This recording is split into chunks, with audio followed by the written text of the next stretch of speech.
తాజా వార్తలను అందిస్తున్న కడప తెలుగు న్యూస్ కు స్వాగతం.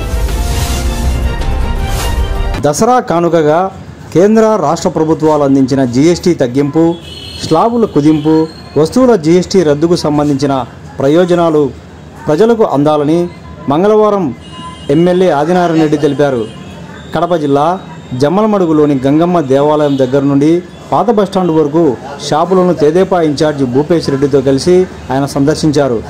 నూతన జీఎస్టీ స్లాబుల అమలు తర్వాత అందుబాటులోకి వచ్చిన ధరలను పరిశీలించారు. తగ్గిన ధరలపై వినియోగదారులకు అవగాహన కల్పించారు.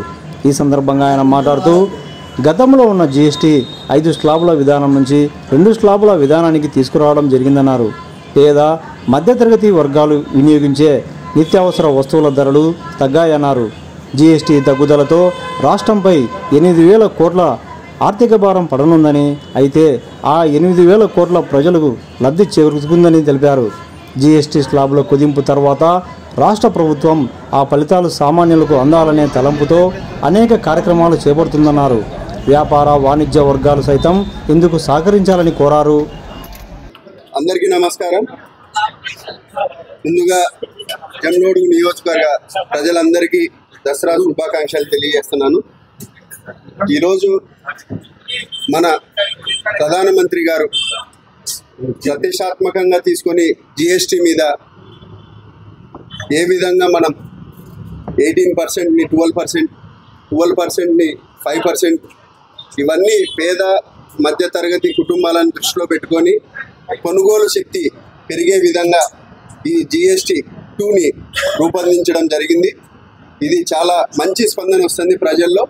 ఎందుకంటే ఈరోజు పాల ఉత్పత్తుల దగ్గర నుంచి బుక్స్, లేదంటే మెడికల్ సంబంధించి, లేకపోతే పెన్సిల్స్, పెన్స్, ఇటువంటి అన్ని కొనుగోలు శక్తి పెరిగే విధంగా పేద మధ్యతరగతి కుటుంబాలకు ఈరోజు ఈ GST రూపొందించడం జరిగింది. ఈ GST ద్వారా ఖచ్చితంగా అందరికీ ప్రజలకు ఉపయోగపడుతుంది.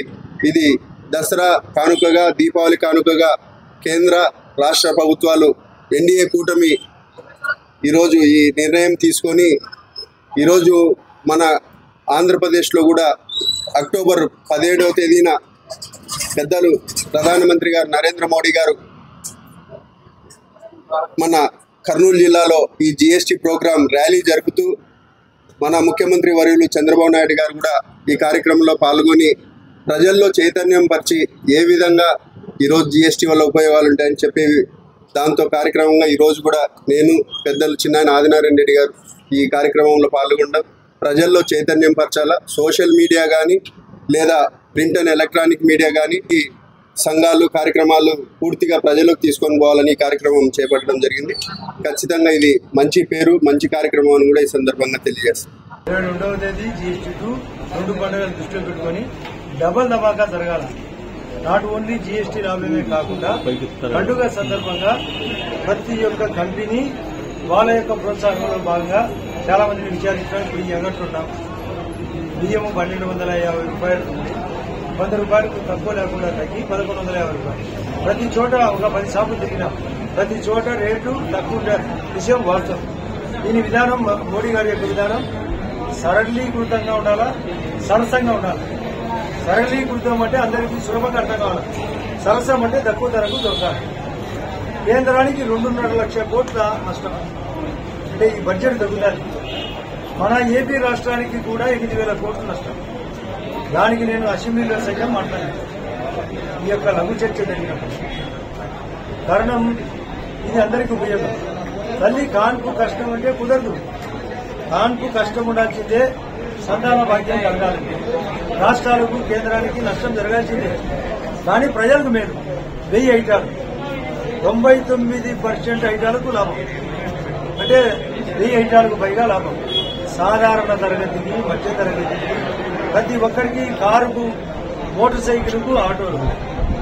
అసలు ఉదాహరణకు విద్యలో తగ్గాల, పాఠ్య పుస్తకాలు కొనాలా, పెన్సిళ్లు, పేనాలు, ఎరేజర్స్ తగ్గియాలా. తగ్గిస్తే విద్యా అవకాశం పెరుగుతుంది. మందులకు 0%, అంటే క్యాన్సర్ మందు, క్యాన్సర్తో చాలా మంది కుంగిపోతారు.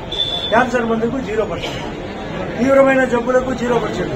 ఇప్పుడే మెడికల్ స్టోర్లో విచారిస్తే వాస్తవ పరిస్థితి. అయితే అందరినీ రిక్వెస్ట్ చేసేది మీ ద్వారా మీరు కూడా ప్రచారం పెంచాలి. ఇక్కడ స్టాల్స్ కు బోర్డు పెట్టాలి. నేను అసెంబ్లీలో కూడా మాట్లాడా, బోర్డు పెట్టాలి మీకు. కానీ ఇప్పుడు పెట్టాలి కూడా. గత రేట్ ఎంత, ఇప్పుడు రేట్ ఎంత సులభంగా అర్థం కావాలా.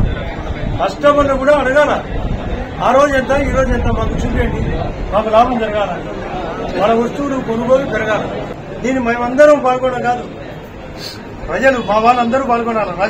రాజకీయ నాయకులు, ప్రజలు, విద్యార్థి సంఘాలు, ఉపాధ్యాయ సంఘాలు, పత్రికలు, టీవీ వాళ్ళు, డాక్టర్లు, ప్రతి ప్రొఫెషనల్ పాల్గొనాలి. రిటైర్డ్ అధికారులు కూడా.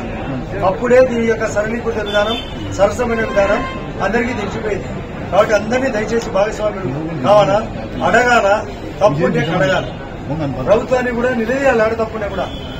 ప్రతి ఒక్క కస్టమర్లకు హక్కు ఉంది.